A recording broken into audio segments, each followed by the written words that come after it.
ባለቤቴ በእርግዝና ምክንያት የባለፈውን ረመዳን አልጾመችም። አሁን በአላህ ፈቃድ የምታጠባ ሆና ነው ረመዳን የሚገባው። ምን ማድረግ አለባት? ነጃሺ ትክክለኛ ስማቸው ማን? በአሁኑ ሰዓት እየተወራ ያለው ወሬ ነጃሺ አልሰለመም ይላሉ። ይህ እንዴት ነው? አባቴ እህትህን ለጋብቻ የጠየቀኝ ሰው አለ፣ ፈቃደኛ መሆኗን ጠይቅልኝ አለኝ። እሷም ተማሪ ናት፣ ቁርአን ትቀራለች። አሁን ጋብቻ አልፈልግም አለች። እኔ እንድታገባ ማስተባበር ወንጀለኛ ነኝ ወይ የሚል? አንድ ሰው ለሚስቱ ፈታሁሽ ቢላት ለቀልድ ፍቺ ይወርዳል? አብራሩልኝ። ብዙ ጊዜ መብራት ጠፍቶ ነበረ። የሰፈሩ ሰው ገንዘብ አዋጥቶ እንዲሰራ አደረገ። እኔም እንዳዋጣ ተጠየቅኩኝ። ለምን እንዲሰሩልን አንጠይቅም? ለምን እንደዚህ አናሰራም? ጉቦ አይሆንም ወይ? ኡስታዝ ጠይቄ ነው የምከፍለው አልኳቸው። እንደዚህ ይቻላል ወይ? فاغتنم رحمك الله حياتك النفيسة واحتفظ بأوقاتك العزيزة. السلام عليكم ورحمة الله وبركاته. الحمد لله رب العالمين، حمدا كثيرا طيبا مباركا فيه كما يحب ربنا ويرضى، والصلاة والسلام على نبينا وقدوتنا وحبيبنا محمد وعلى آله وأصحابه وسلم تسليما كثيرا. اللهم لا علم لنا إلا ما علمتنا إنك أنت العليم الحكيم. يا معلم آدم وإبراهيم علمنا، ويا مفهم سليمان فهمنا. ثم ما بعد، ዛሬ ከምናያቸው ጥያቄዎች የመጀመሪያው እውን ነጃሺ ወይም አስሐማ በርግጥ ሰልሟልን? ለመስለሙስ መረጃ አለን? نعم، في الصحيح عن النبي صلى الله عليه وسلم أنه صلى على النجاشي وكبر عليه 4. كل كان لا እንደሚታይ ፀሐይ ግልጥ ብሎ የሚታይ መረጃ ነው። ነጃሺ በሞተ ጊዜ ነጃሺ በሞተበት ቀን ላይ ነብዩ ሰለላሁ ዐለይሂ ወሰለም ዛሬ ሐበሻ ላይ ነጃሺ ሞቷል እንስገድበት ብለው አሰገዱ። 4 ተክቢራም አደረጉበት ይላል። ይሄ ضعيف ነው ምናምን ብለህ መከራከር ማስችልበት ሶሒህ ውስጥ ያለ ሐዲስ ነው። የነቢ ሙዕጂዛም ጭምር ነው። ዛሬ ሞተ ነው ያሉት። ከሐበሻ እስከ መዲና ብዙ 100 ኪሎ ሜትሮች ናቸው። ያን ሁሉ አቋርጦ በዛው ቀን በሞተበት ዕለት ደርሷቸዋል። ነቢ ያሰግደውበታል። ሙስሊም ያልሆነ ሰው ላይ በኢጅማዕ አይሰገድም። ይህ ብቻም አይደለም፣ እጅግ በጣም በርካታ የሲራ የሐዲስ መዛግብቶች ላይ የሰፈሩ የነጃሺ ታሪኮች አሉ። ሙሃጅሮችን በአክብሮት የተቀበለ ሰው ነው። ነቢያችን ሰለላሁ ዐለይሂ ወሰለም ሐበሻ ላይ እሱ ዘንድ ማንም የማይበደል የሆነ ፍትሃዊ የሆነ ንጉሳል ወደ እሱ ጋር ሂዱ ብለው ነቢዩ ልከዋል። ፍትሃዊነቱን ሰሐቦች በተጨባጭ አይተዋል፣ መስከረዋል። ኡሙ ሰለማ፣ ጃዕፈር፣ ሌሎች ታላላቅ ሰሐቦችም እዚህ ቆይተዋል። ወደ መካ የተመለሱ አሉ። ረጅም ጊዜ ኖረው ወደ መዲና ይሄዳሉ። አብዱላህ ኢብኑ መስዑድ፣ አዙበይር ኢብኑ አልዓዋም፣ የተወሰኑ መሰል ሰሐቦች ረጅም ጊዜ ቆይተው ማንም ሂዱ ብሎ አባሯቸው ሳይሆን በራሳቸው ጊዜ በቃኝ ብለው የተመለሱ አሉ። ተመቻችተው እዛ ሲኖሩ የመካ ሙሽሪኮች እኛ እዚህ አሰቃይተን እንደወጣናቸው እሱም ሊያወጣቸው ይገባል ብለው ሰላማቸውን ለማደፍረስ ቀድመው ተመካክረው ስራቸው ስኬታማ ይሆን ዘንድ ጉቦ ይዘው መጥተዋል። ነጃሺ በጣም የሚወደው ስጦታ ምን እንደሆነ ማጣርተው ሊጦ ነበር የሚወደው ተብሏቸው ብዙ ቆዳዎችን ይዘው መጥተዋል። ለሱ ብቻ ሳይሆን በሱ ስር ላሉትም ጭምር። አስቀድመው ደግሞ የተንኮል ስራ ሲሰሩ ለነጃሺ ስጦታ ከመስጠታቸው በፊት በሱ ስር ላሉ በግቢው ውስጥ ለሚኖሩ ለሚያማክራቸው ዙሪያውን ለሚያጅቡት የሃይማኖት መሪዎች አስቀድማችሁ ስጦታችሁን ስጧቸው፣ ለምን እንደመጣችሁ ንገሯቸው፣ ደግሞም አንድ ቤት ስራ ስጧቸው ብለዋቸው። እነዚህ ሰዎች የአያቶቻቸውን ሃይማኖት ለቀዋል።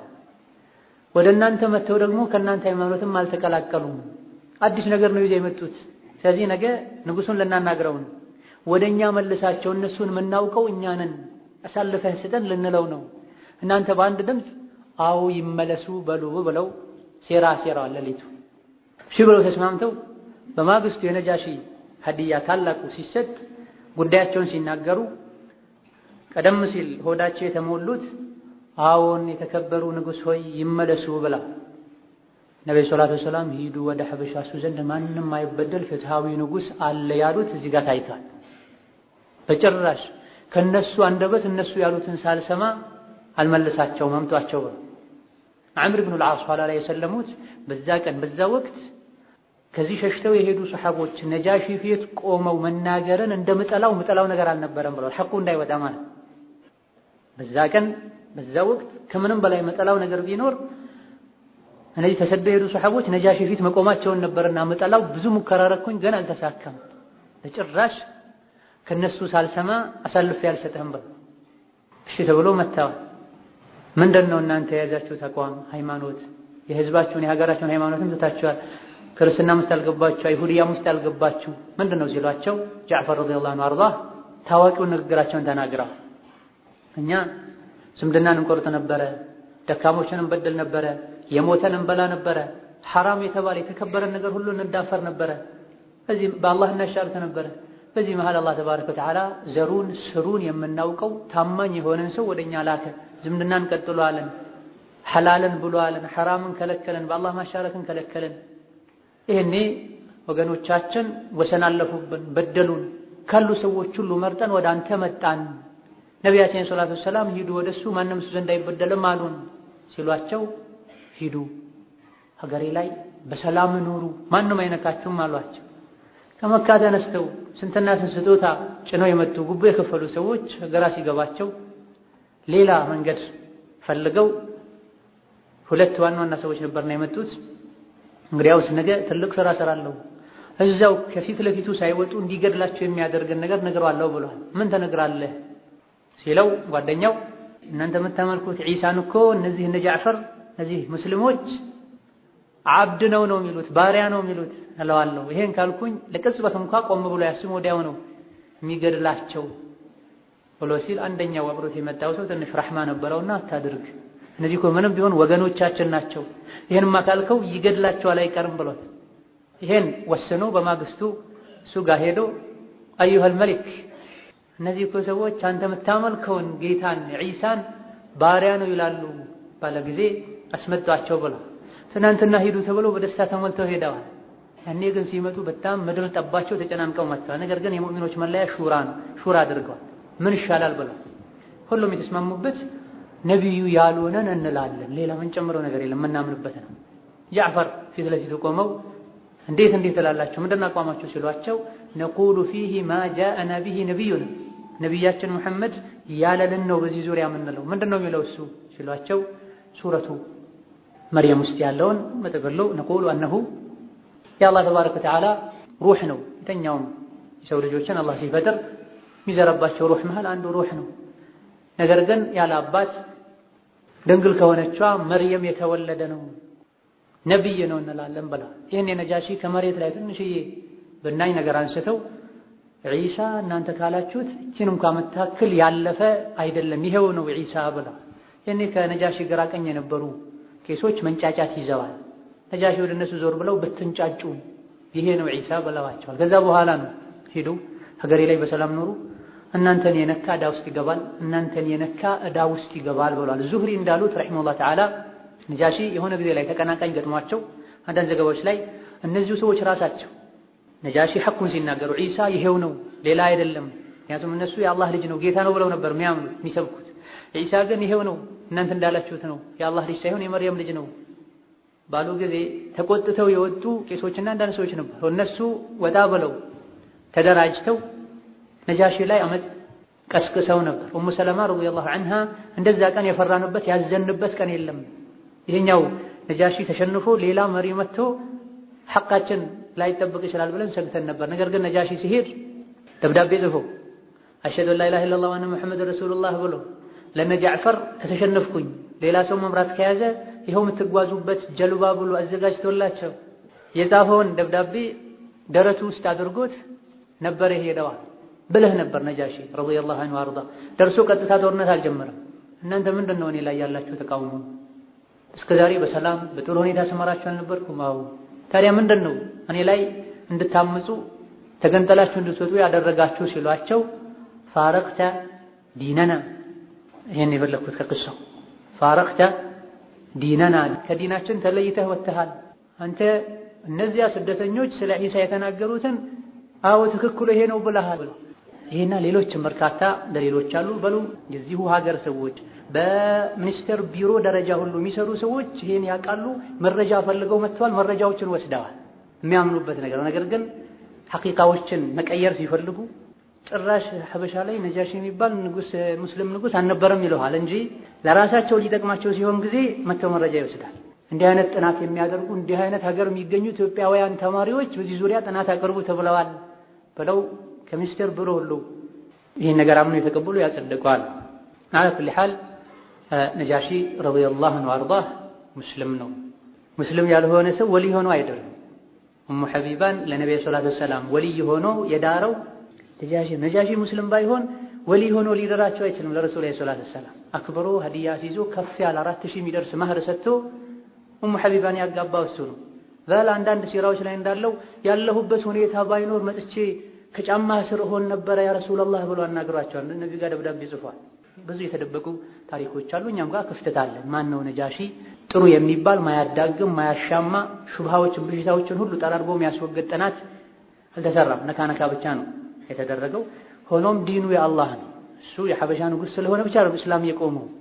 ዲኑን አላህ ነው ተባረከ ወተዓላ የሚጠብቀው። ቂያማ ሲደርስ ነቢዩላህ ዒሳ ካዕባን ያፈርሳል የሚለው እንዴት ይታያል? አልሰማንም እንደዚህ ነገር እስከ ዛሬ ባለው ማለት ነው። አንተ ሰምተህ ወይም ሰምተሽ ከሆነ በሌሊት እንጨት የሚለቅም ይዞት የሚመጣውን አያውቅም። በሌሊት እንጨት የሚለቅም ይዞት የሚመጣውን አያውቅም። የሚነድፈውን እባብ ገንጥ ሌሎችም ይዞ ሊመጣ ይችላልና ከዛም ከዚህም የሚሰማ መጨረሻው እንደዚህ ይሆናል። ዒሳ የተከበሩ ነቢይ ናቸው። ሐጅ አድርገዋል። ዒሳ ሐጅ አድርገዋል። ነቢይ ነግረውናል። ሙሳ ሐጅ አድርገዋል። አሁን በዚህ ጋር ሲያልፉ ማያቸው ይመስለኛል ብለዋል። ይጓዙበት የነበረውን ግመል ሁሉ ቀለሙን ጠቅሰዋል። አለይሂ ሰላቱ ወሰላም ሐጅ ያደረጉበትን ቤት እንዴት ብለው ነው ዒሳ የሚያፈርሱትና ይሄ ብዙ ማውራት አያስፈልገውም። በጨለማ በሌሊት እንጨት አትልቀም። በስጁድ ላይ በአማርኛ ዱዓ ማድረግ ይቻላል ወይ? አሁን ይቻላል። ከአሁን ቀደም በተደጋጋሚ መልሰናል። አረብኛ ለማይችል ሰው በራሱ ቋንቋ ስጁድ ቢያደርግ ችግር የለውም። ዋጅቡን ዝክር ካለ በኋላ ዋጅቡ ዝክር አንዴ ሱብሓነ ረቢየል አዕላ ሱብሓነ ረቢየል አዕላ ማለት ነው። ከዛ በኋላ በራሱ ቋንቋ ዱዓ ቢያደርግ ችግር የለውም። ባለቤቴ በእርግዝና ምክንያት የባለፈውን ረመዳን አልጾመችም። አሁን በአላህ ፈቃድ የምታጠባ ሆና ነው ረመዳን የሚገባው። ምን ማድረግ አለባት? አላህ ይጠብቅህ። ይሁን አሚን ጀሚዓን።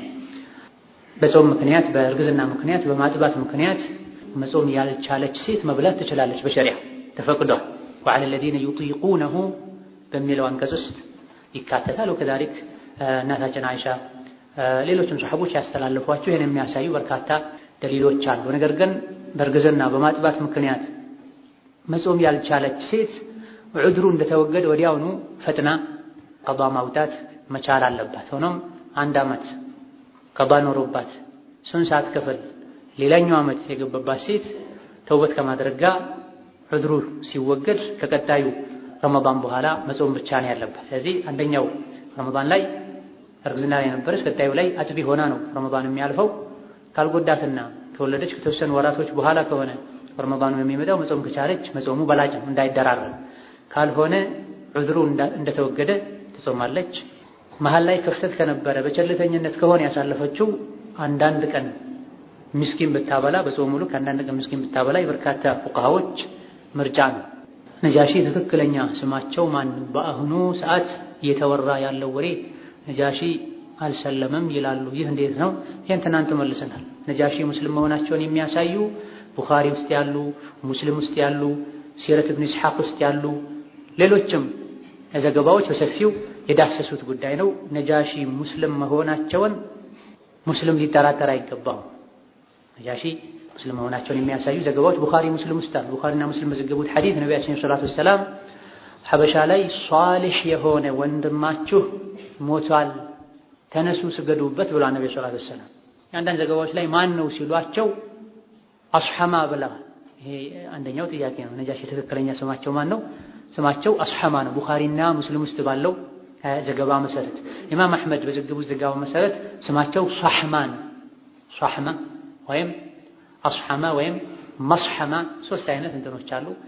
ከዚህ ተቀራራቢ ነው። ራጂሑ ቡኻሪ ሙስሊም ውስጥ ያለው ብዙ የሲራ ዑለሞች የሚጠቅሱት የነጃሺ ስማቸው አስሐማ ኢብኑ አብጀር የሚባል በአሁኑ ሰዓት ሰዎች ያወሩ ያለው ነጃሺ አልሰለመም ነው። ሰዎች ከማውራት አይቆጠም ወደ ኋላ ወላከን ሁለት ነገሮች ብቻ ይበቃሉ። አንደኛ ትናንት የጠቆምኳችሁ ነገር አለ። ለራሳቸው ሲሆን ለጥቅማቸው ሲሆን ለሀገር ለዝና ለወሬ ሲሆን አለ ብለው መረጃ ወስደው ሌላ ሀገር ሄደው ሀገር ሊያገዝፉበት አለ ብለው ተናግረዋል። አንድ የናት ሁለተኛ አክሱም ላይ የነጃሺ መካነ መቃብር ብለው ጠዋፍ ሊያስደርጉን የሞከሩ ነው አይደል? ሐጅ ከመሄዳችሁ እዛ ሄዳችሁ ሐጅ አድርጉ ያሉ ነው። አክል ሐል እስላም ኑር ነው፣ ጨረቃ ብርሃን ከዛ በላይ ነው። ማን ሰለመ ማን አልሰለመ እስላም አይጎዳም። የሰለመ ሁሉ በእስላም ይጠቀማል። የሰለመ ሁሉ በጣም ይጠቀማል። ዋናው ነገር አሁን ማንን አሁን ሙስሊሞች አሉ የሉም? ሙስሊሞች አሉ። ያኔ ነበር አልነበረ ሌላ ጉዳይ ነው። ትልከ ኡመቱን قد خلت ያለፉ ህዝቦች ናቸው። አሁን ግን አልሐምዱሊላህ ብዙ ነጃሺዎች አሉ። የዶሮውን ነጃሺ አላህ ይዘንለት፣ ያሁኖቹን አላህ ያጠንከራቸው ይጠብቃቸው። ሶላት ሲሰግድ ቂብላ በትክክል ካልሆነ ሶላት ማቋረጥ አለብኝ ወይ የሚል መጀመሪያ በግዴለሽነት ዝም ብሎ ከሆነ ሶላቱን የጀመረው ኋላ ላይ ትክክል አለመሆኑን ካወቀ ወጥቶ እንደገና መግባት አለበት። መጀመሪያ ሶላቱን ሲጀምር ሳያጣራ ሳይጠይቅ በግዴለሽነት ዝም ብሎ ከጀመረ በኋላ ቂብላ አለመሆኑን ካወቀ ሶላቱን አቋርጦ ወደ ቂብላ ዞሮ ይጀምራል። ነገር ግን መጀመሪያ ጥረት አደረገ፣ ጠየቀ፣ የሚችለውን ሁሉ አድርጎ ቂብላ ወደዚህ ነው ብሎ ሶላት ከጀመረ በኋላ ትክክል አለመሆኑ ቢነገረው ወይም ቢያውቅ በነበረበት ዞሮ የተቀረውን ሶላት ይቀጥላል። አባቴ እህትህን ለጋብቻ የጠየቀኝ ሰው አለ፣ ፈቃደኛ መሆኗን ጠይቅልኝ አለኝ። እሷም ተማሪ ናት፣ ቁርአን ትቀራለች። አሁን ጋብቻ አልፈልግም አለች። እኔ እንድታገባ ማስተባበር ወንጀለኛ ነኝ ወይ የሚል ወንጀለኛ አይደለም።